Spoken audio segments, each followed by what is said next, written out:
Hello and welcome to another lesson on blockchain. And in the previous video, when I was talking about centralized, decentralized and distributed systems, I mentioned that blockchain is a decentralized and a distributed system, but there are elements that aren't that. There are elements that are centralized, heavily centralized. And I will give a few examples in a moment. And what do I mean by that? Blockchain in itself is definitely truly distributed and decentralized. So at its core it is, but there are applications. So let's talk about the case of Bitcoin, because that is the most popular application. So let's talk about Bitcoin, that also in itself is decentralized and distributed. But with Bitcoin, there is something called exchanges. And exchanges just, I'll be covering this in a separate video in more depth, but essentially exchanges allow the facilitation of transfers and transactions to take place a lot easier from the user's perspective. It's just a friendlier interface. It's just a lot easier to do it that way. You think of an exchange almost like a bank, essentially. They help facilitate that. They're essentially an intermediary, and it is the intermediary that is centralized. And as a lot of blockchain applications, one of the biggest being Bitcoin, uses intermediaries that are centralized, there comes the problems that you naturally get with centralized systems, in that they have their own policies, just as systems like PayPal and banks do, and MasterCard and Visa do. If something goes wrong with them, there's a good chance that they could essentially lose your, so I'm talking the case of currency, so Bitcoin, for example, they could lose your currency, and that has happened. And there's a great example, and that is Mt. Gox. In 2014, they were suspended. So in 2014, they were suspended because they lost, not 700, it was 850,000 bitcoins. At the time, that was worth roughly, I think, $400 or so million. So at the time, they lost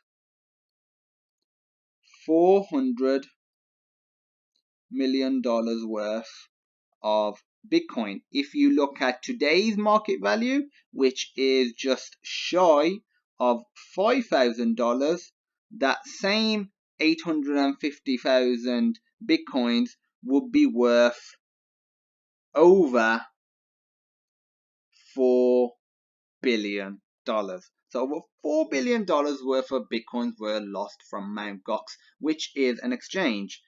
Mt. Gox at its height was handling over 70% of the Bitcoins on the market. It definitely had a monopoly, and it lost all of it. There were a mixture of reasons why the coins got lost. Fortunately, over 200,000 have been retrieved, but there are many reasons why the coins were lost. There was theft. The obvious one, theft occurred and the Bitcoins were lost. So people within the company were taking coins, and I think they had been doing that since 2011. So since 2011, so 3 years, they had been stealing, and I'm going to say money just to bring it home to you what exactly they were doing. And there were a bunch of other reasons. I think there was hacks involved, and there were so many other factors that occurred to them losing it. And I think the most important thing to take away is they were centralized. And we had this amazing system called blockchain, which facilitated transactions. They could be transactions of money, of wills, of educational achievements. And on top of that, Bitcoin was built and various other platforms as well, Bitcoin being the biggest one. And again, that was an amazing platform that was decentralized, distributed, and it was essentially a money-based platform in what it has been used for. But on top of that, to aid the ease of use, we had exchanges. I'm not going to say Mount Gox here because just exchanges in general. And these exchanges aren't centralized.